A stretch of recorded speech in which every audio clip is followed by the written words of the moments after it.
Good morning. We welcome you all to the spiritual community of hope, courage, and compassion. Take a deep breath, let it out as we prepare this precious space to open our hearts and minds. Today, we consider and embrace light. We are lighting the way as we honor winter solstice. We honor our place in this world as we deal with the darkness that some bring to this world. We honor our own light and we bestow it on others and within our fellowship and beyond. As is our tradition, I'll now light our candle, hopefully, which is apropos for today's theme.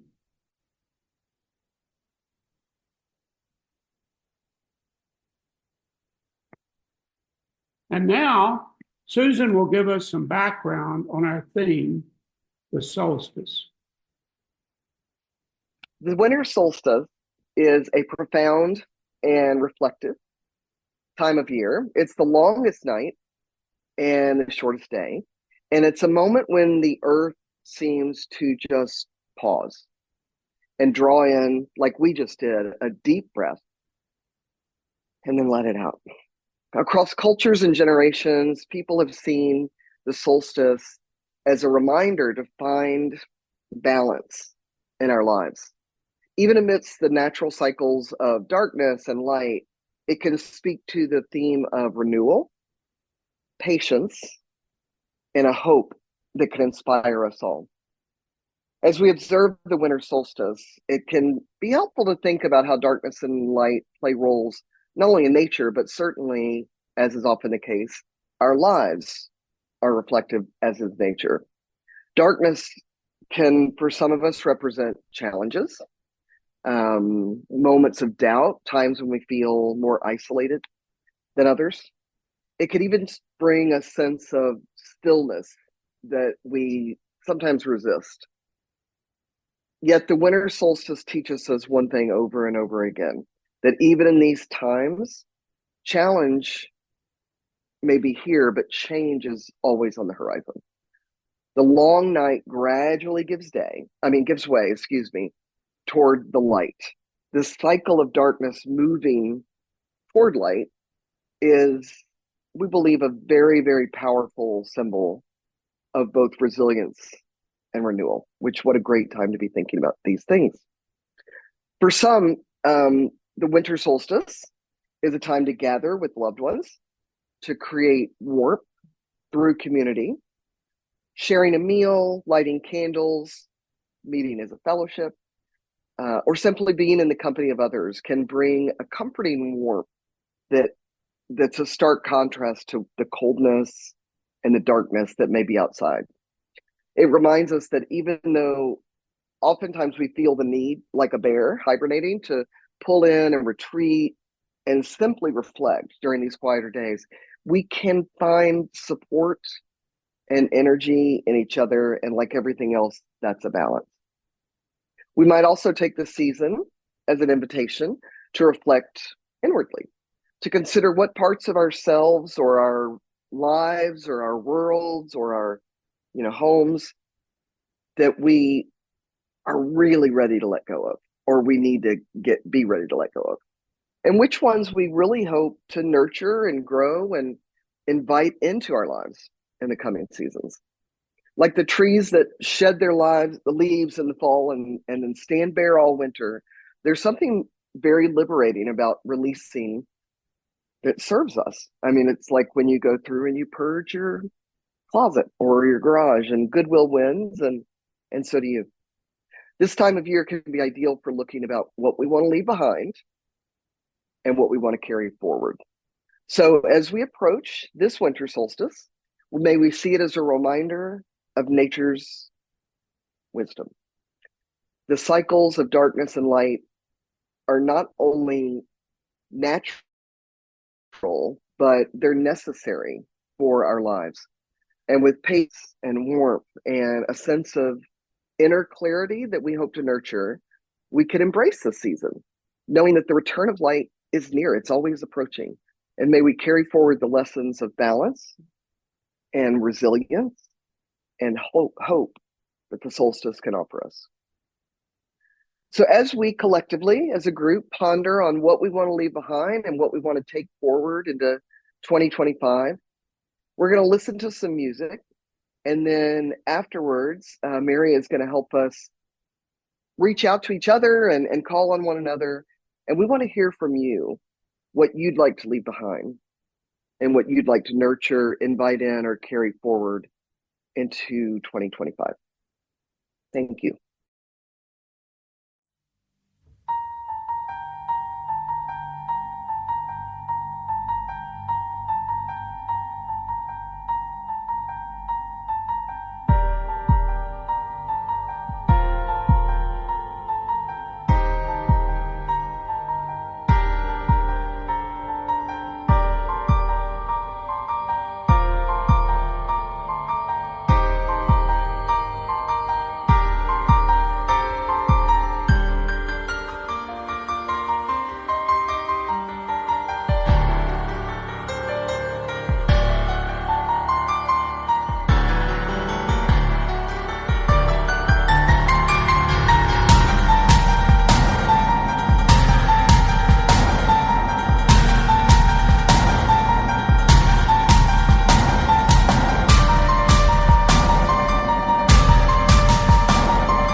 A unique variation on Carol of the Bells. That's one to blast out loud and dance around your house, I think. Now that you've had some time to think about it, that I will call on you if you wish to speak. If not, that's fine. And let us know what it is that you've been thinking about in terms of what is it that you're ready to leave behind? Let it go. And what is it that you want to carry forward into 2025 with you? And may it be so. So if you can, use the reaction button to raise your hand and I'll call on you. But if you have trouble with that app or whatever, just raise your hand and I will call on you as well. So who'd like to go? What you been thinking about? What you leaving behind? David. I think like many of us, I'm wanting to leave behind the disappointment of the past year's elections and all the associated negativity that I feel, in the coming year, I'm going to try to live more in the present, engage in positive discussions with people rather than the negativity that we've had.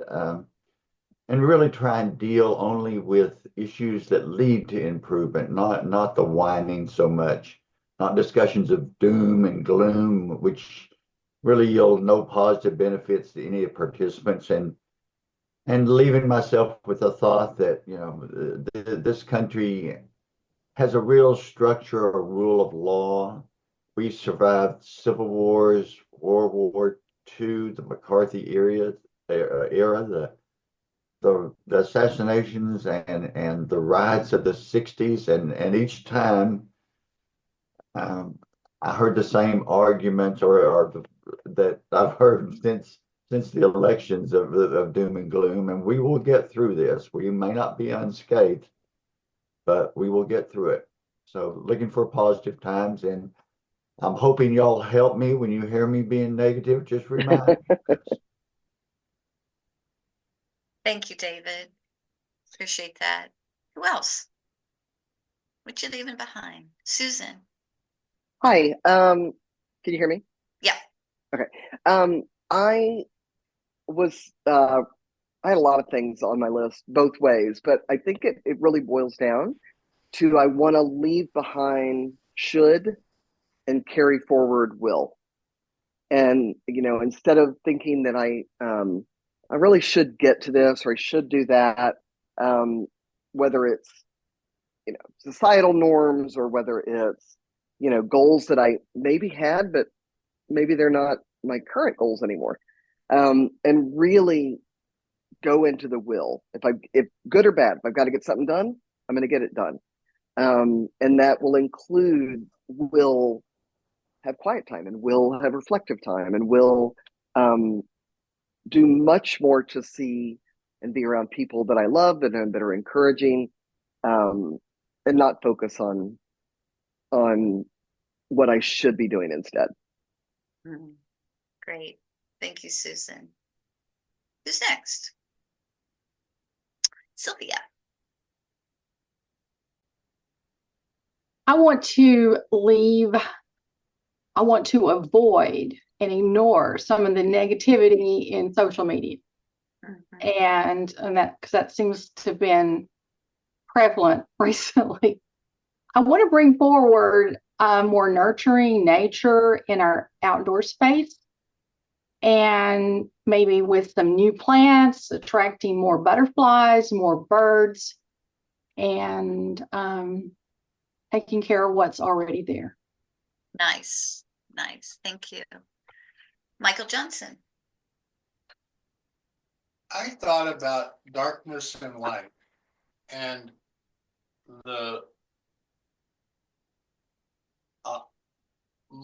I see the world pretty darkly sometimes.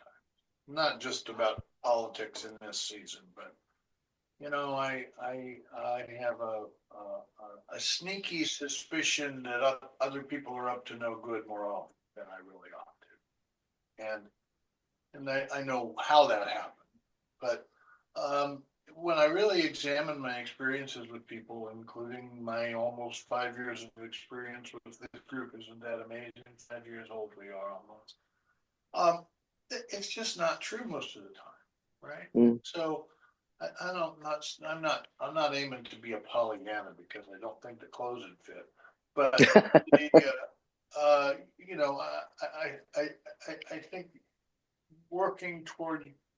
moving towards being more of an optimist is in my best interest and in everybody I contact's best interest. So that's, if there's a resolution in that's what that is. Nice. Good balance. Thank you, Michael. Richard and Vera, unmute. Well, Mary asked the speakers to consider this, so we had more time than most people who were on attending today. So, what I thought about is what I'd like to leave behind is some worry, and worry about our family members. We have a large family, but Vera and I think 4 adult children, and then we got grandchildren out at the zoo, great grandchildren, and spouses of all of those, and special partners. So, you know, there's always something going on with them. And we had a big scare with our daughter, Christy. Thankfully, she's much better. And but it was a big source of worry. And I'm not saying not to worry about situations like that, but when there are situations in our family where we're able to do something, we do it. But if we aren't able to do something, because all of them are going through different phases of life and their ups and downs. And so what I'd like to leave behind is excess worry. And it's kind of like Doris Day's theme of years ago, que sera, sera. What will be, and the future is not ours to see. There's a lot of wisdom in that, actually, little theme. So in going forward, I am generally an optimistic person. And that's what I want to emphasize going forward. And sort of like David said, you know, I think we'll be fine. And we'll get through ups and downs and we'll be fine. And I just want to be optimistic that we will be. Thank you. Vera, okay. Where'd she go? Vera, did you want to add anything while you're right next to him? Oh, you too. Are you good? Okay. Dagmar, unmute. Ditto, ditto, ditto. Some of you may know some of the stresses that I am under, particularly now, and not all of them self-imposed, but a fair number of them, I've done it to myself. And I cannot change some things and some and do something about the people who are depending on me. I cannot change that, but I can change my attitude. I can change from, oh no, to, oh yes, I have a chance to do something, a tiny bit to improve the world. Lovely, Dagmar. Thank you very, very much. Some of the rest of you, what you leaving behind? Anybody? Mike? I don't know how to. Unmute. Yeah, so for many years I've been dreaming of a point in the future where I would leave my current career and move on to an encore career. And 2025 is the year that's going to happen. So I'm looking forward to that. And put in my own words that echo what everyone else has been saying, I am going to leave behind what I'll say is a poor physical and spiritual diet. Only take in nourishing things that feed and strengthen me. In particular, leave behind the despair and any residual anger at half the US population. That's just not going to be healthy. Leave behind despair and anger in general, I think is what I'm going to do to the extent I can. And take on your new career in 2025. Great, thank you. Lisa, unmute.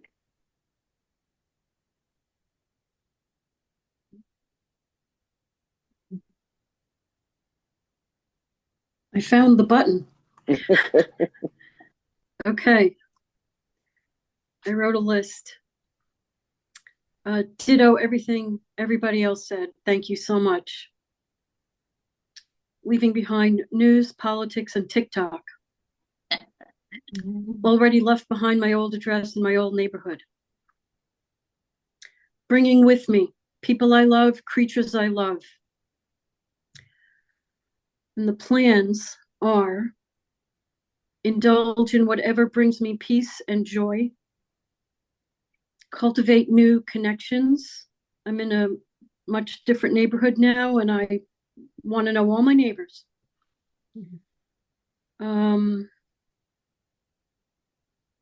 my plans to give back to the world are to join the Trevor Project and be trained to take phone calls from young LGBTQ people who are having trouble. So I'm looking forward to being trained. If anybody knows anything about that, I'd love to hear it. And the phrase amor fati, love your fate. I haven't loved my fate for forever, pretty much. And I sort of get it intellectually that that is the thing that brings the peace. So I am going to practice that as much as possible. I will fail miserably at times. I will whine and complain. So call me on it. Tell me, hey, you're whining. You said you were going to love your fate. That's it from me. Thank you, Lisa. Love it. Carol, you had your hand up. Would you like to go? Oh, yes. I can't quite figure out the symbols. You're good. What I'd like to leave behind are a bunch of the anxieties I feel about the state of the world right now, not just in terms of people, but also in terms of the earth itself. And I'd like to try to focus on the very few small actions I'm able to take to do something to make the world a better place. I don't know what those actions are going to be. They're going to be small because that's what I can manage right now, but something. And let go of all the concerns about all the things that I really can't do anything about. What I want to carry forward is the warmth I feel when I see all of your faces on the second Sunday and the fourth Sunday of the month, and the warmth I feel when I see friends' faces and my daughter and all the people I love.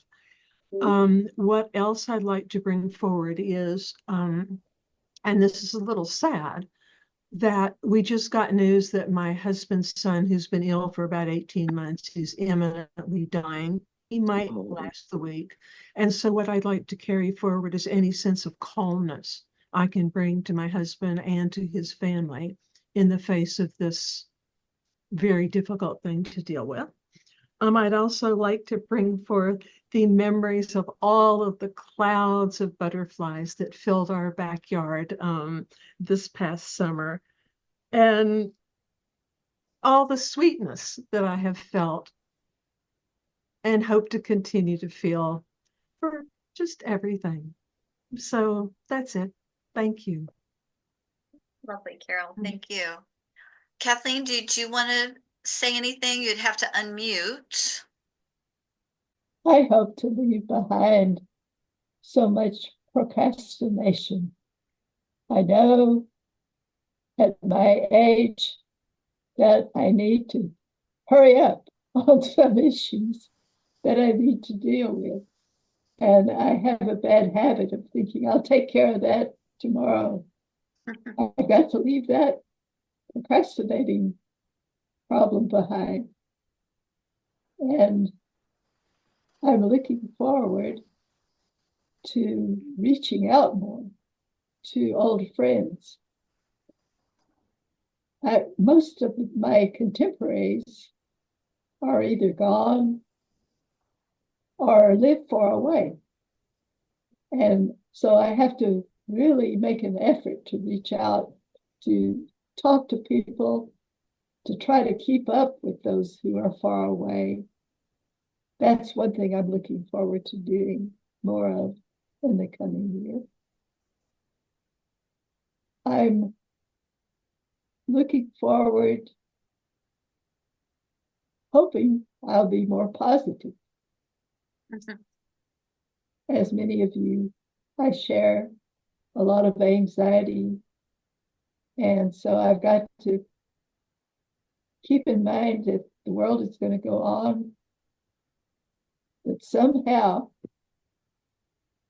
we'll get through it.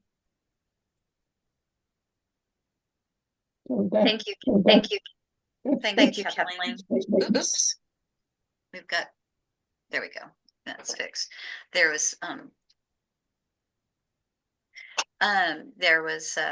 backfeed.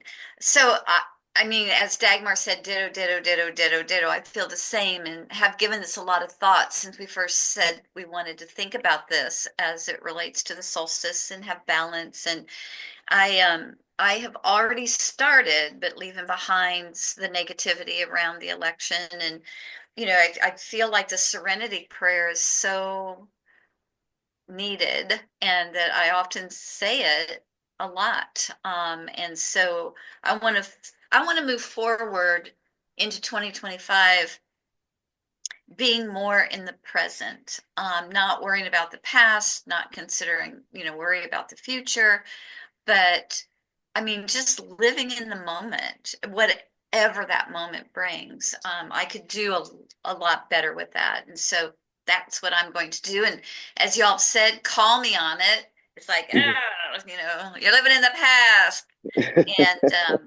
And I wouldn't mind leaving behind about 10 pounds either. So I think I need to do something about it. I think my doctor said I could move more. I need to move more.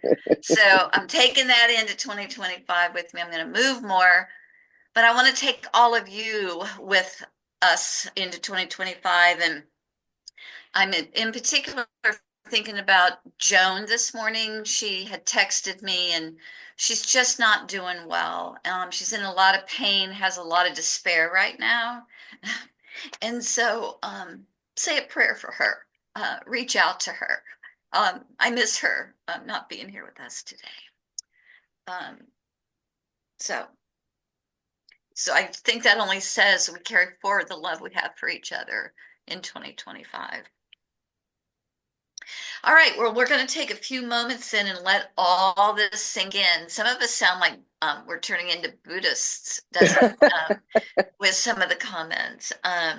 Let's watch this beautiful video and music and let this sink in before we do our closing reading and words. Thanks.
Our closing reading is a Tibetan Buddhist prayer.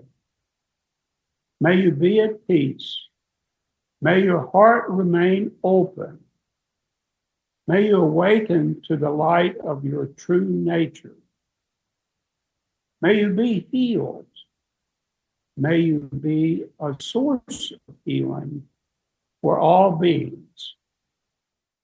Our closing words are by poet Amanda Gorman. We will raise the wounded world into a wondrous one. There's always light. If we are brave enough to see it, we are only brave enough to be it. We end this service by extinguishing the light of the candle, but not the light of each of us in the fellowship. Go into the world and be the light. Amen. Thank you, everybody. David has a moment here with all of us to talk about stewardship. I would be more than glad, and you will be more than glad to hear me make this announcement. Our approved budget for 2025 is $24,250. That's the budget that was voted on by the group and approved. I'm happy to announce that the stewardship committee has currently $25,962, and it may be more than that because my figures are not quite up to date like Dagmar's will be, but at least we have exceeded our goal for commitments. Now, these are only commitments. We don't have the money in pocket. We're not asking for it until after the first of the year. So, if you haven't made a commitment to the future of this group in financial, or you're welcome to continue to do that.